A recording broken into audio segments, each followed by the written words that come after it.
Hello बच्चों, let's see the question. The question is homozygous tall is to TT and hybrid tall is what? तो यहाँ पे हमें अगर homozygous tall कैपिटल E है तो hybrid tall यहाँ पे क्या होगा वो हमें यहाँ पे बताना है. तो यहाँ पे हम लोग सबसे पहले लिखेंगे इस क्वेश्चन का की कंसेप्ट. तो यहाँ पे हम लोग की कंसेप्ट में बात करेंगे अबाउट एलील्स.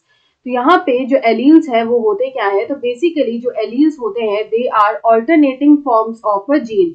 एक ही जीन के जो ऑल्टरनेटिंग फॉर्म्स होते हैं या फिर जो कंट्रास्टिंग फॉर्म्स होते हैं उसी को हम लोग बोलते हैं एलील्स. और ये जो एलील्स होते हैं they are present on the homologous chromosomes. They are present on the homologous chromosomes. ये होमोलोगस क्रोमोसोम पे प्रेजेंट होते हैं on the same loci. On the same loci, तो यहाँ पे इनका जो लोकेशन होता है या फिर ये सेम लोकस पे प्रेजेंट होते हैं on homologous chromosome and they are alternating forms of the same gene, उसको हम लोग बोलते हैं एलील्स. तो यहाँ पे अगर हम लोग बात करें तो यहाँ पे we will see about a heterozygous condition and homozygous condition. तो सबसे पहले यहाँ पे बात करेंगे about homozygous. तो यहाँ पे जो homozygous condition होता है इसमें क्या होता है कि जो दोनों एलील्स होते हैं वो सेम होते हैं. तो यहाँ पे हम लोग बोल सकते हैं that same alleles of a gene are present. Here same alleles of a gene are present. यहाँ पे same allele जो होता है वो present होता है. Same allele of a gene are present. अगर हम लोग एग्जाम्पल के लिए ले तो for example if capital T is equals to tall and small t is equals to dwarf, तो यहाँ पे जो होमोजाइगस कंडीशन होगा उसकी यहाँ पे दो पॉसिबिलिटी है. तो यहाँ पे it can either be capital T और it can be small t.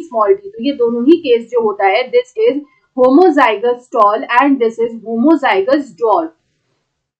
तो यहाँ पे इस तरह से जो है ये प्रेजेंट होता है. तो सेम एलील्स प्रेजेंट होते हैं of a gene.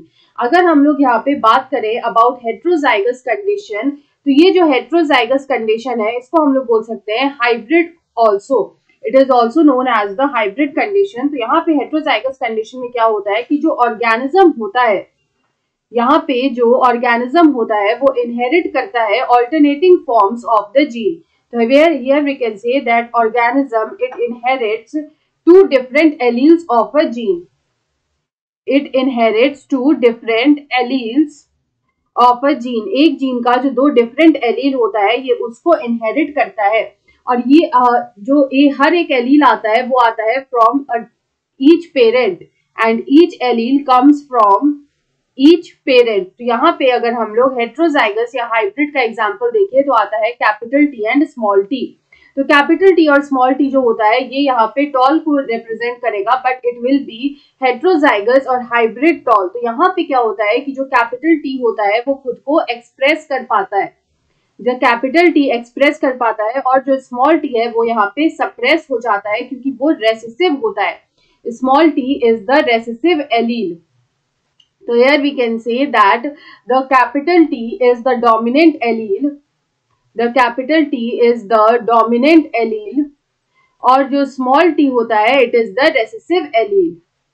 And the small t is the recessive allele. तो यहाँ पे जो overall phenotype आता है वो यहाँ पे टॉल आता है क्योंकि यहाँ पे जो कैपिटल T है वो स्मॉल t को डोमिनेट करता है. इसको हम लोग बोलते हैं हाइब्रिड टॉल.